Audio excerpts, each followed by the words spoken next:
I'm Meg from Tokyo. In this video, I will share the top 9 new things you should know before traveling to Japan. Travel in Japan is changing in 2026 and there are a few important updates you should know before your trip.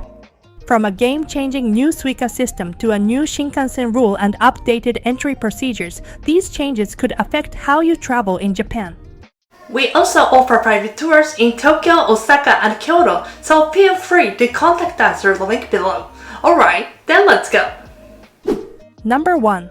Middle East Conflict. Impact on Japan travel. The situation in the Middle East has raised concerns about possible disruption to global travel, including the potential closure of the Strait of Hormuz. While this conflict does not directly threaten Japan's safety, it is already having some practical effects on travel to Japan. First, flights may be affected. In parts of the Middle East, airspace restrictions and temporary closures have led to cancellations, delays, and rerouted international flights. Routes passing through Dubai, Doha, and Abu Dhabi may be especially affected, and some flights could take longer than usual. Second, travel costs may rise. As the situation worsens, crude oil and jet fuel prices have increased, which means higher costs for airlines. This could eventually lead to more expensive flights and other travel-related expenses. So, if you are planning a trip to Japan, I recommend checking flight updates and ticket prices carefully, comparing different routes and choosing flexible booking options if possible. Number 2. New Game-Changing Suica. JR East Japan has announced that it will update mobile Suica and launch a new code payment service called TePay starting in fall 2026. This is an important update for anyone planning to visit Japan multiple times or live here long-term. If you're unfamiliar with mobile Suica, please check out this previous video first. There are 4 main points you should know. First, TePay will be integrated directly into the existing mobile Suica and mobile Pasmo apps. There's no need to install a new app or create a separate ID. You'll be able to use code payments right from the home screen of the app you already use. The fact that Suica and Pasmo will now be connected through the same code payment system is also a significant change. Second, it will support higher payment amounts. Previously, transportation IC cards had a charge limit of 20,000 yen, but with TePay you can charge up to 300,000 yen, which means you can use it for purchases that exceed 20,000 yen. Third, money transfer and charging functions will be enhanced. You'll be able to send your TePay balance to family and friends and transfer balances between mobile Suica and mobile Pasmo. Fourth, it will integrate with online payments and local campaigns. This is a campaign-style service aimed at people living in Japan, so it's not really relevant for travelers. As I mentioned in a previous video, the Suica Penguin is graduating, and now mobile Suica itself is evolving. It will be interesting to see just how convenient life becomes with TePay once it launches. Number 3. Dual pricing. In Japan, there's a growing movement to introduce or at least consider so-called dual pricing. Himeji Castle in Hyogo Prefecture raised its admission fee on March 1, 2026. Himeji Castle in Hyogo Prefecture raised its admission fee on March 1, 2026. Visitors aged 18 and over who are not Himeji City residents now pay 2,500 yen, while Himeji City residents continue to pay 1,000 yen. Separately from Himeji Castle, Japan's famous museums and art galleries are also becoming part of the dual pricing debate. Reports say there is a push for them to consider a system that would raise prices for foreign visitors, with examples including the Tokyo National Museum in Ueno and the Kyoto National Museum. The idea is that museums and art galleries spend money on multilingual services, such as information panels and audio guides for foreign visitors, and they want to reflect those costs in their fees. Government estimates suggest that if such a system is introduced, fees for foreign visitors could be around 2 to 3 times the standard price. Number 4. New Shinkansen Rule. There are 2 main rules you should know about the Shinkansen. Reservations become mandatory during peak travel periods. This applies to the fastest trains, the Nozomi, which are commonly used for travel between Tokyo and Osaka or Kyoto. The applicable period is from April 24th to May 6th, 2026. During this time, all Nozomi trains running between Tokyo and Hakata will operate with reserved seating only. This means you cannot board without a pre-booked seat.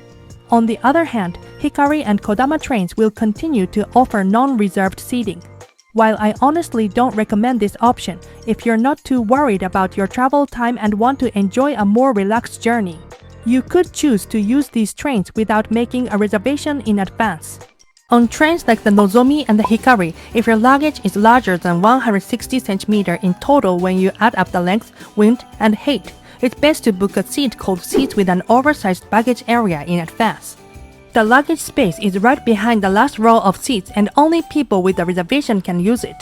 If you bring a big suitcase without booking, you will have to pay an extra 1,000 yen on the spot. Up until now, some people without reservations use this space without permission, which caused problems. Since July 2025, a new oversized baggage compartment has been introduced on a trial basis. It's free to use and works on a first-come, first-served basis, so there's no guarantee you will get the spot. That's why making a reservation online ahead of time is still the safest option. For more details, watch my Shinkansen travel guide video. I explain everything step by step. Number 5. Busy season alert.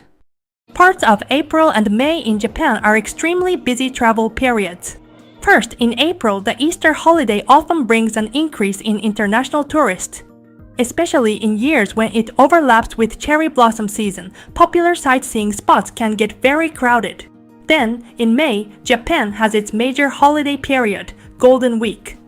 During this time, many Japanese people travel domestically, causing a sharp spike in travel demand across the country. As a result, transportation gets extremely crowded. Shinkansen bullet trains, limited express trains, and flights often sell out, especially on routes between major cities. Accommodation prices also tend to rise. During Golden Week in particular, reserving a seat on the Shinkansen is practically essential. I've explained in detail how to book Shinkansen tickets in another video, so be sure to check that out as well. Number 6. No reservation, no entry. Recently in Japan, more and more attractions now require advance reservations. We often hear stories like, I came all the way to Japan, but when I got there, it was fully booked. So you really need to plan ahead. For example, Tokyo Disneyland stopped selling tickets at the gate in 2024 and the Universal Studios Japan followed in May 2025. Other popular spots like Team Lab, Shibuya Sky, the Ghibli Museum, and the Pokemon Cafe basically all need online booking too. Even climbing Mount Fuji now has restrictions. From 2024, the number of climbers is capped at 4,000 per day and the fee system was introduced to manage overcrowding. Even if you want to go casually, sometimes you just can't get in. So, if there's somewhere you really want to visit, make sure to book online in advance. Number 7. Japan Entry Rule. Visist Japan Web. There is one Japan entry rule you should definitely know before your trip. Visit Japan Web. Visit Japan Web is an official service from the Japanese government that lets you pre-register before entering Japan to make immigration procedures faster and easier. The government also recommends using this service. Visit Japan Web can make airport entry smoother and help save time, but it doesn't guarantee shorter lines. There are 3 main advantages. First, you don't need to fill out the customs declaration form usually handed out on the plane. Second, you can pass through customs using a QR code without waiting in line at the manned counter. And third, your entire immigration process at the airport will be much quicker. While Visit Japan Web isn't mandatory, pre-registration is strongly recommended, especially if you want to enter the country smoothly and avoid long lines. You can easily register online using your computer or smartphone, so it's a good idea to complete this before your trip. One more thing to watch out for.